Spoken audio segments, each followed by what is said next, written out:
All right, you are listening to WSOU. I am Nick with Tim from Underoath. What's going on, Tim? Yeah, man, nothing much, just hanging out. So a lot of stuff has come out in the recent few weeks, and I don't even know where to start exactly, but I guess the big question is, why now to bring back Underoath and have a reunion? Yeah, man, that's a great question, and I think that's a deserved question based on, everyone's current life trajectories and plans. But, man, to be straight up, we were making a movie about our breakup called Tired Violence. Oh, okay. And we filmed our last tour, and we had a full-length feature film come out, or full-length film, rather, come out earlier in the year. It took us almost 3 years, like 2.5 years to finish it. Wow. And, man, over those periods of time and watching all the edits and, kind of meeting about, the rollout and meeting about the issues we had, the film company that was initially funding and running the project ended up going under. So we ended up taking it on ourselves, and just it became much more of a personal project for all of us than we had thought. And so it was just kind of this weird dichotomy of us talking about, the band's demise being caught on film, but then also kind of working together again in more of a creative capacity on everything, and just really made for an interesting scenario. So we released that film in May, and then, man, we end of last year, I think it was, someone brought up the idea of what would it look like to just play one kind of secret dive bar show to celebrate Chasing Safety, because Chasing Safety turned 10 last year, and everyone's doing 10-year anniversary tours. Exactly. We didn't want to do one of those, but we thought, oh man, I think AP and some other publications mentioned that was one of the top 10 reunions or 10-year celebration shows that they would love to see. And so that kind of got everyone talking, and it was like, what would that ever look like? Would anyone even be open to that? And it became very evident that we wouldn't, and it was like, man, we're finishing this film about the band, and we haven't even finally closed the chapter, even though we know we have mentally. Someone mentioned something to the effect of the closest or earliest I could even think about potentially ever playing again is 2016 when Define the Great Line turns 10. Right. And that was honestly the catalyst. And then it was just kind of spilled into, well, what does that mean? Is that a serious question? Is that a serious thought? And, so on and so on and so on. And, man, it's kind of steamrolled into well, that will never happen. And this will never happen. And that will never happen. And they all the things that we weren't sure would happen, they all ended up happening. And, man, it's just incredible. And so here we are sitting with a full U.S. tour next year and shows on sale. And I'm talking to you, which is something I never thought would ever happen again, which is wild. That's pretty awesome. And I mean, the tour itself it looks already like it's going to be phenomenal. The fact that you guys are going to play both Define the Great Line and the early Chasing Safety in its entirety is going to be amazing, especially since both of those albums, as you said, reached the 10-year mark and are so influential in this scene of music. I think that's definitely going to make a big impact on the entire scene. Dude, thank you. Yeah, man. I mean, that was that honestly came from us realizing that, Define the Great Line turns 10 next year. Right. And being understanding of the fact that that's probably something that some people look forward to. Oh, yeah. But also looking around and everyone's popping up doing 10-year this, 10-year that. Yeah, Every exactly. band and their mothers just finding any excuse to get back together and play a full album and go on a tour. And it's kind of a weird revitalization and or just kind of a B12 shot in the arm to a band to do that, which is awesome. And I don't think there's anything wrong with that. And I think that, if you have a record that your fans love, you should play it. And if you can make it a great tour and make it successful for you and for your fans, awesome. But we kind of looked at that going, we're not really interested in doing that. We don't want to just be the 137th band in the last 3 years to go, guess what album turns 10? We're going to go play it. So we really just sat down and wanted to get creative and kind of pay homage to those albums, but not really, just do a Define the Great Line 10-year tour. And someone kind of came up with the weird kind of just off the cuff idea of like, well, what if we played both albums? Because we missed Chasing Safety's 10 year, and we did that intentionally. But it'd be cool to potentially, you know, circle back and do both of them. And that kind of got everyone thinking of just like, man, what does that look like? You know, obviously Aaron wasn't in the band, and Aaron hasn't been in the band since 2009. Right. And then it's like, well, those are all Aaron's albums, so how does that look, and how do we do that? So it just became this, like, bigger thing, and again, like, every single piece just fell into place. And it was just one of those, like, you'll believe it when you see it, and even, you know, when we were talking about the tour, it's like, yeah, we'll see when the tour goes on sale. And the tour goes on sale. Now my whole thing is just like, yeah, we'll see when the bus leaves. Like, it still doesn't feel real that we're doing this again with the whole lineup, and then, yeah, just playing both albums back to back. We're playing songs that we've never played live. Wow. Insane, you know? That's going to be awesome.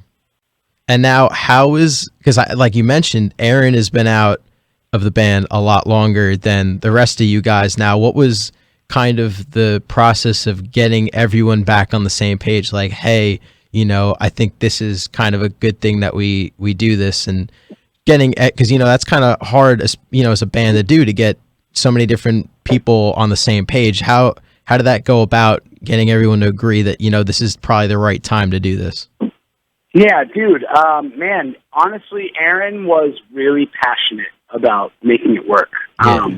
He, more than probably at least half of us, like, so desperately wanted to get back in the old kind of shoes of being an Underoath and really, like, you know, close out everything right. You know, he ended up, we actually just did an interview the other day and with him, and so he ended up talking about this, so I feel confident, like, and comfortable saying this. He's like, man, I quit the band, like, in a really weird spot in my life, and I felt like that's the worst way to kind of go out, you know? Right. And we thought the same. It's like, man, like, this dude's, you know, has been in the band since he's like 14 or 15, and then, you know, at 26 or 27, like, quits in the middle of a tour.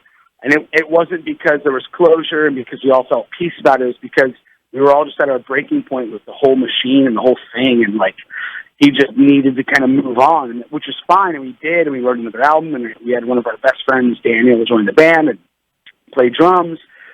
But the whole Aaron component didn't ever really feel fully closed out. It just felt away and not our problem anymore, and we weren't his problem anymore, and it was very much like a weird kind of breakup or divorce rather than an amicable, like, yeah, like, I think I just want to go do something else. And, oh, yeah, us too, no problem. Right. So for us to be able to kind of come back and really, you know, give Aaron the opportunity to step back into those shoes and end this in the way that he wanted to, as well as for us to kind of be in an environment that we're not counting on each other to make life choices, you know, because when you're in a band full time, it's like, if this guy doesn't want to do something, he can tell 4 other dudes that he's not doing it, or 5 other dudes, and that, you know, that in turn affects my family, that affects everyone's family. Right. And we were depending on each other for so much more than just playing good music and playing every night. It was like these bigger ethos decisions, and so it got really, really weird. And so it was just, at the time that Aaron left, we were all just in a really weird, almost immature spot on all fronts. And it's cool to kind of, you know, 7 years later, kind of be able to, like, not rekindle that, but more just celebrate the times we had and have it be a thing where these will be the last memories we have on stage with each other, not, you know, being angry or upset in the middle of Italy, Right. which is yeah. the last memories we have of each other. So it's a pretty cool thing. And it's like, you know, most people don't get a chance to even do, you know, a band full time once, let alone Right. being given the blessing and the opportunity and the insane just kind of alignment to be able to go back and do it again, but do it smarter and, you know, more mature, and just know what you have when you're doing it, instead of being that thing where you're like, yeah, I was 25, 26 then, and now I'm 30, and I realize, like, wow, that was the best thing ever, you know? Right. And that's the thing. Have you guys, because I know everyone is still doing their own thing since you guys aren't officially doing it until next year, the tour. Have you guys played it all yet, or is that not until later in the year, beginning of next year, you guys are going to start with that? Yeah, no, good question. Man, we haven't played at all. I mean, we got off tour and, when Underoath broke up, like, we meant it. Yeah. Like, we sold all of our gear. We sold all of our lights. Like, we literally were like, yeah, like, we're just done. Like, we're actually done. Right. James and I took a full-time position together at a company. Chris works for the government. Aaron's in Paramore, obviously. Spencer started Sleepwave, and Grant works for a digital distribution company for music. And it was just like, yeah, we literally all just went our separate ways. We're all still friends. We're all still buds. But in that capacity, like, yeah, we have nothing.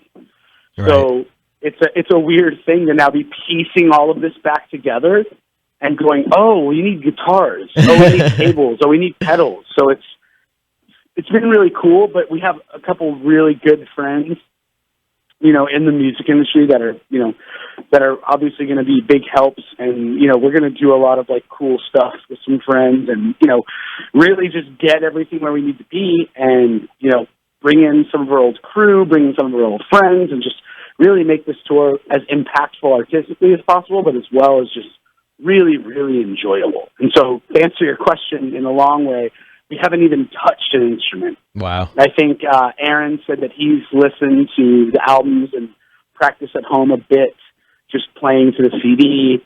I personally haven't even listened to both albums front to back yet. So it's one of those weird things where I think we'll all discover what those songs are and what they meant to us then and what they mean to us now at different times. And then, come February, like it's go time and it's build your chops and we're all on the same page and we're all flying in and we're all practicing and it's just a priority at that point, Yeah, because I did see, I think Aaron posted a picture on Instagram the other day of like his thumb was all bloody because he was just going at practicing, and I love seeing that he's so ready to do this because he's such a passionate player, and I know that these shows are going to be next level because especially since you guys haven't played these songs in so long, there's probably that part of you that's just ready to get back out doing it. And that's another thing is, do you think it's going to be kind of strange and maybe even a challenge to relearn these songs you haven't played in some even longer than, recent tours? Because as you said, you haven't even played some of these songs live before. So that goes back all the way to, over 10 years ago almost. Yeah, exactly. No, there's some songs you haven't played for 12 years. That's crazy. It's really weird. It's weird to think that anything we've done in our lives has lasted longer than a few years to where we can sit back and go, oh, we did that 12 years ago. But it is really weird because even right now when we're doing this interview, like this time 12 years ago, we were like writing They're Only Chasing Safety. Wow. Like we were actually demoing and writing and trading ideas and sitting in our bedrooms, and then like we would then later go, into the following year, 2004, and record it. But yeah, 2003, we were writing They're Only Chasing Safety. Here we are 12 years later in 2015 talking about this, so it's wild. Right. But yeah, no, I think I'm not worried about, learning these songs. I think for us, especially for me, like the way I view music and the way I view like our songs is very natural and more personal.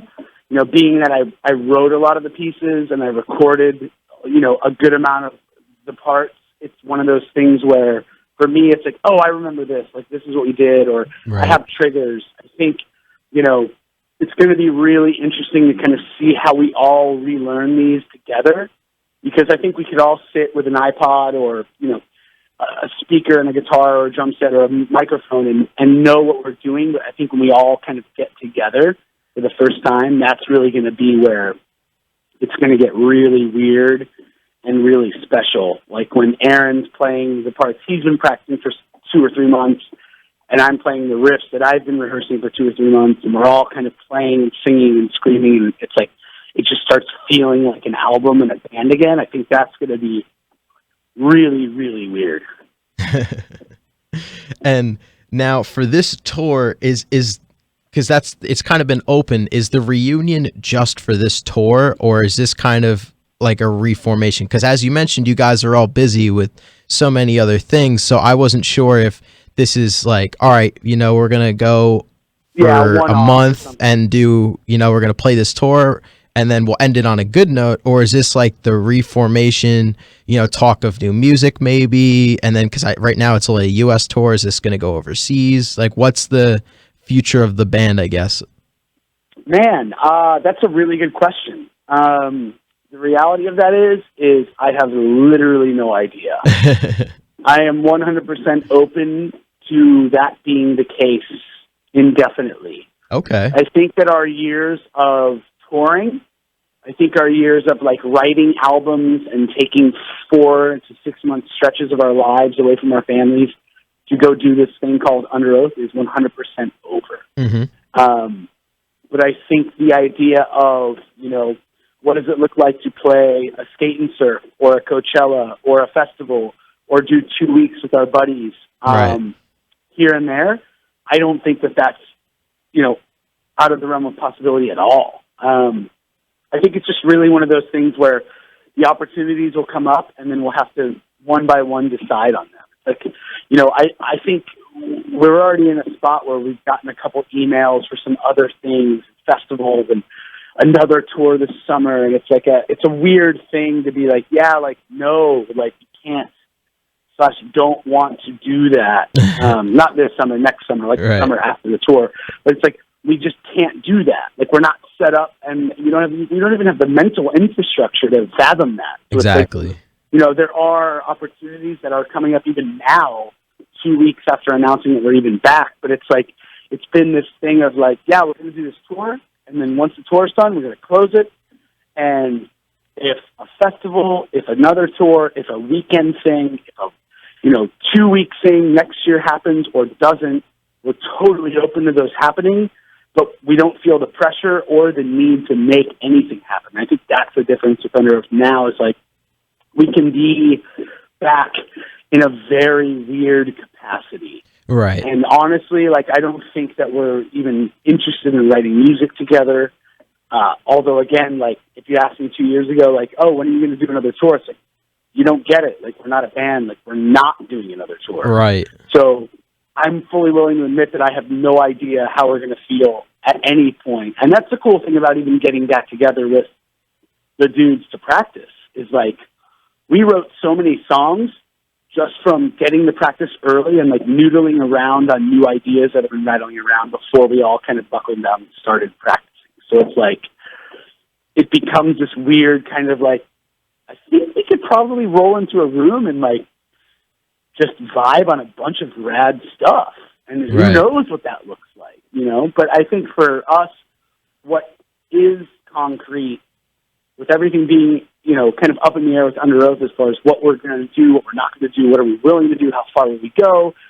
For us, it's the concrete thing is I have a family, Chris has a family, James has a family. We're not full-time musicians. We're not full-time touring musicians, and we're not full-time recording musicians. It just can't happen. Right. And then flash forward to Spencer. It's like Spencer has Sleepwave. Sleepwave is Spencer's new thing. He can step back in the Underoath world every once in a while. Right. It makes sense potentially, but I don't think he's looking to break up the band he's been slaving over breaking into this music industry for 2 years. So it's this weird thing of like, if all of our current passions, all of our current commitments, and all of our current trajectories are met and satisfied, then and only then, if there's a minute, an hour, a month, a year, we don't know how much time is left, I think that's the only time we could ever entertain an Underoath new venture, whether it be another festival, another show, another tour, or another album. I think to say that none of it is 100% possible is a lie, but I also think that for any of it to feasibly happen in a real way is really far-fetched. Okay. Because that's kind of what happened with, I talked to Haste the Day earlier in the year, and they kind of went through almost the same thing. They broke up a few years ago. They got back together.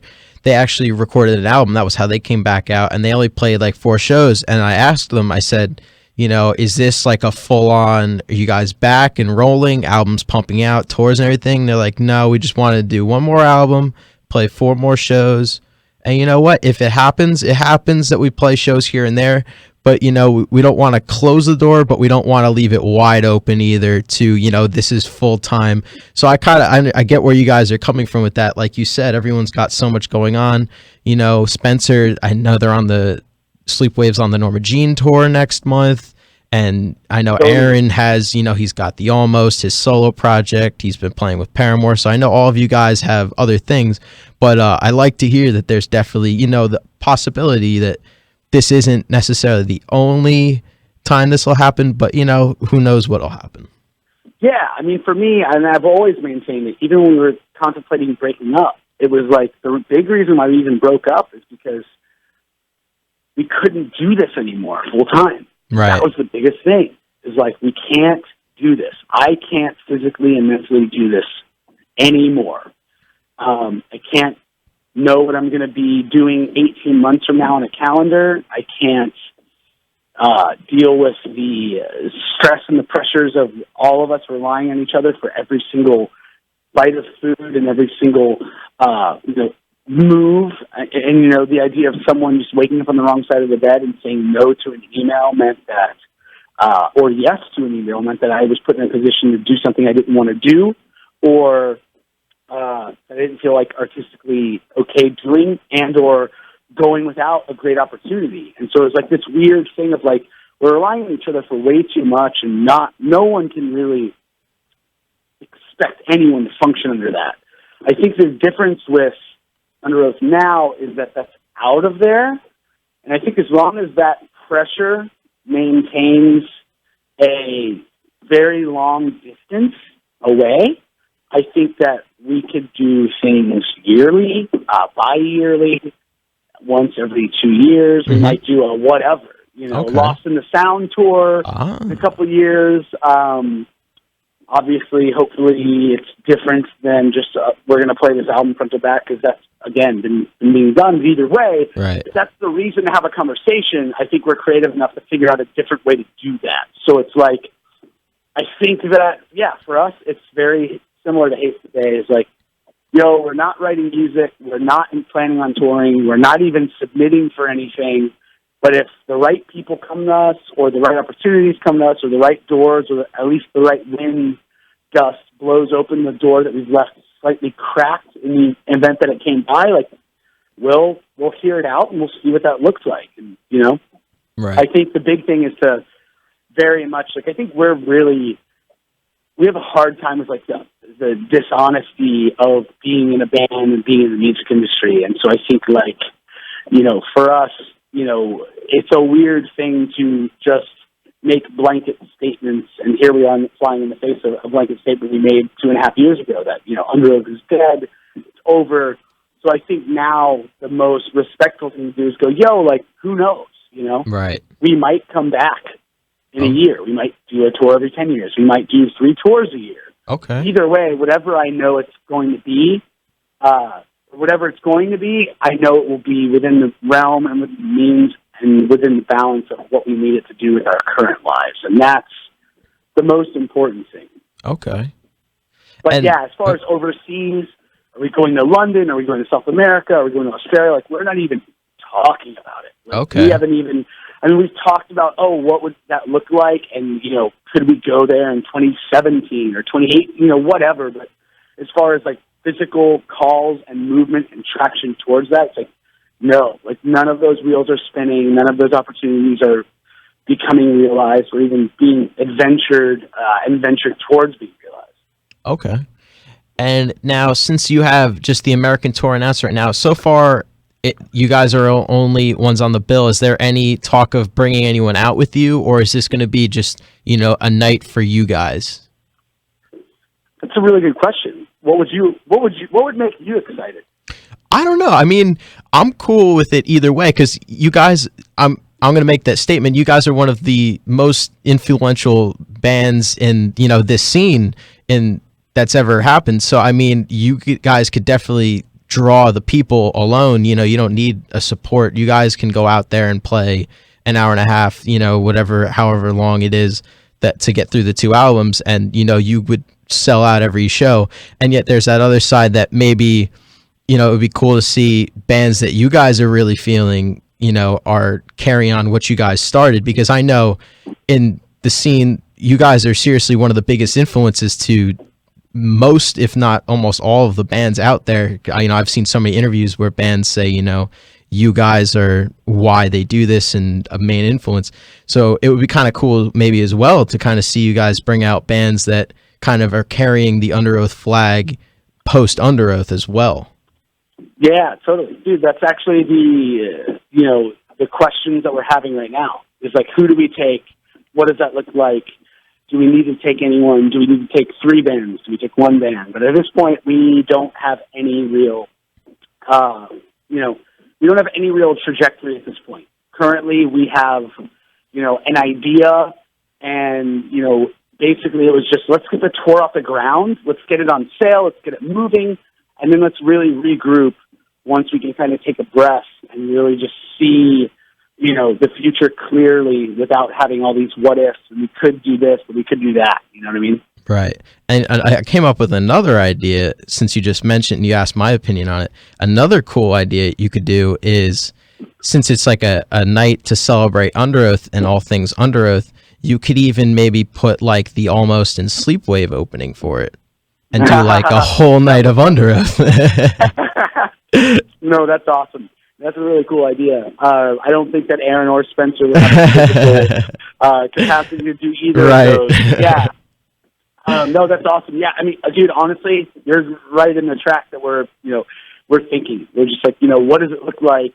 Who can we take? Do we need to take anyone? If we don't, then who do we want to take? Do we want to take anyone? If we do, who are they and how do we make that work? So there's all these ups and downs and ins and outs. But I think we're going to get somewhere cool, and I think whatever it is, we'll be pumped on it, and it'll make the most sense for what we're trying to do, for sure.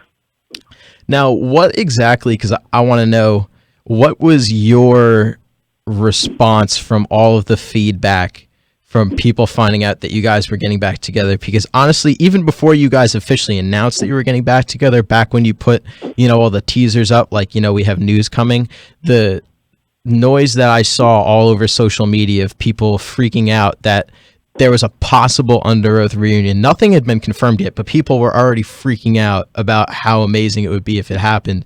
And then when it officially came out, people legitimately lost their minds. The stuff I was reading online, people were already super excited. As a member of the band, how did that make you feel, knowing people were more than excited that you guys were going to be doing this?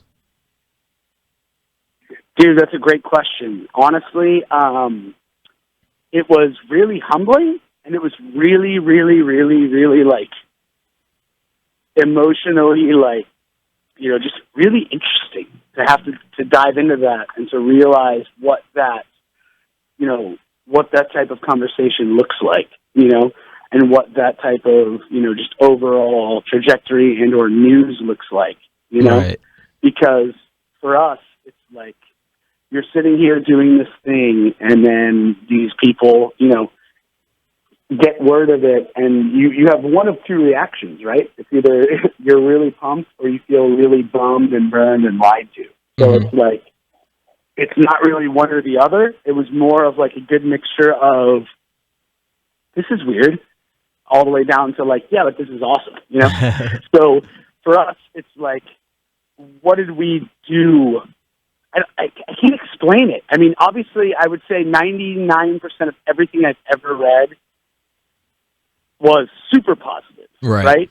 But then, to be fair, there were some kids going, yo, you just put out this movie. You just crowdfunded a film about your breakup. And it's like, yeah, I trust me, dude, I know. I know exactly what you're saying, and it's just one of those, I don't know how this happened. It's like being broken up with someone for 4 years or something, and then going to grab coffee with them because they're coming through town, and then realizing you're still in love with them. It's really weird, dynamic. But I think that for me, for us, in the end, it's like, dude, this makes a ton of sense, because one uniform, unanimous issue that we all had with our farewell tour was that it was only 12 days. And we screwed a lot of people. Right. And it wasn't intentional. It's just that's the time that we had allotted, and that's what we had to do. And honestly, like, we didn't really have another chance. So it was either we break up and do nothing, or we break up and do what we can. Right. And so we did what we could. But I still think that there was a lot of people wounded from that. You know what I mean? Right. There was a lot of people, you know, very much so just, you know, yo, I'm in LA. I've been to 25 of your shows. Like, where am I in this? And it's like, oh, dude, like, sorry, like, we can't make it out there because we literally physically couldn't make it out there. Right. And that's like a really weird thing where you're having to explain that to people, and they're like, yeah, but like, you have to figure out a way. It's like, we literally have 10 business days or 12, two weeks off or whatever it was. So it's like, it was just this really weird dynamic. Right. And to be able to sit and go, holy crap, we have 5 weeks and we go to every single city, the ones we went to and the ones that we couldn't go to that we wish we could go to, and we get to go play again. And that's really what kind of upped the ante on the, you know, the both albums and all that. It's like, how do we make it up to everyone? Like, how do we make this the most special Underoath show ever? You know, we obviously want all the shows to sell out. We want, you know, all the people to have fun, but really putting it into a perspective of like, how do we make this thing just like the most memorable Underoath show ever for a band that's been around for like 15 years? How do you do one night that trumps 15 years of potential memories, depending on when you started listening to the band? Right. You know?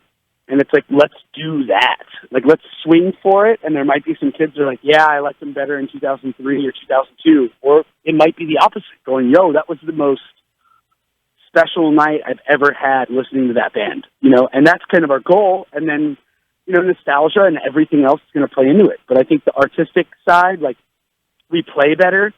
I think we're going to be in better shape than we ever have been. I mean, Chris alone's insane looking right now. He's lost like 78 pounds, and he's just riding his bike all the time just because he wanted to get in shape when he got home from tour. Now it's going to play to his benefit. So it's like, there's all these different things that are going to add up to really make this like a really, really cool night. You know? And it's like Aaron being back. So for a lot of people, they're like, yeah, you just broke up 3 years ago or 2.5 years ago. It's like, yeah, but we didn't, because Aaron is back and we're playing these songs with him.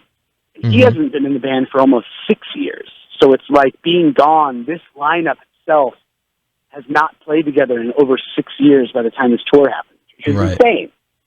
So it's like, you know what I mean? Exactly. So then it becomes this bigger thing of like, yo, this is like, again, just a once-in-a-lifetime chance to do this stuff.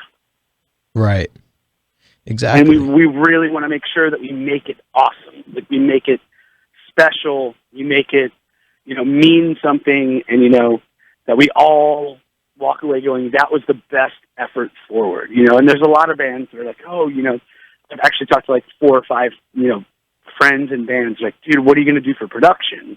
You know, they're like, oh, with that lineup and with, you know, Aaron back and playing both albums, like, you can go out with no production, and, you know, that just gets into all the budget stuff and this and that. It's like, no, man, like, we're not going to think about those types of conversations when it comes down to like, what do we want to present visually live? Like, the visual, artistic production experience of seeing Underoath live is number one, and then we figure out how to budget that around, you know, making things make sense financially later. You know, but there's a lot of people and a lot of, you know, just a lot of common sense that goes with, oh, like, you don't need to do that because you're not a band, you don't have an album coming out, you don't need to stay relevant, you're just coming back. But for us, it's like, this is our chance to go big. You know, this is our chance to like make a real big impact. You know, we want people to walk away in 2016 going, man, this is the same as like when I saw them in 2004. And, you know, what that made me do, I want to start a new band. Maybe someone else goes, yeah, I want to start another band, or I want to start managing bands, or I want to do visuals like that, or whatever it is. Like, we want to have the same artistic kind of influence that, you know, we were blessed to have previously, because we're gonna take it that seriously and really do the best we can, you know? Right. And I think we'll start to wrap it up. Is there anything else that you want to add? Dude, no, just thanks for double calling me here, and glad we got a hold of each other, and super stoked to be up in your area for sure. Awesome.